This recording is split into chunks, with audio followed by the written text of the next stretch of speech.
How to make your Google Pixel charge faster. Hello everyone, welcome back to Logging Giants. So if you want to have your Google Pixel charging faster, then the first thing that you want to do is get a fast charger.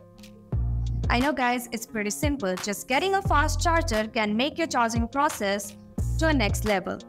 But if you have a fast standard USB charger and it's plugged into a slow outlet into the wall, it's probably gonna end up being slow. So it's something that's not in your hand. The next thing that you can do is power off your phone while charging. Believe me guys, it's a game changer. If you turn off your phone while charging, then it's definitely gonna speed up your charging process. I have been in many situations where my phone is dead and I have to charge fastly.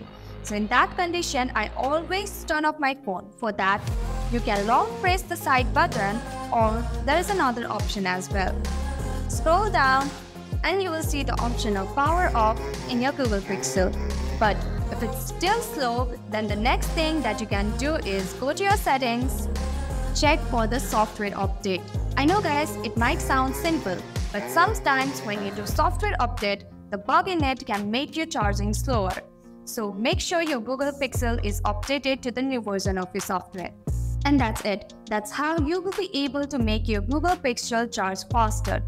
If you have any queries about any feature of Google Pixel, then drop a comment below.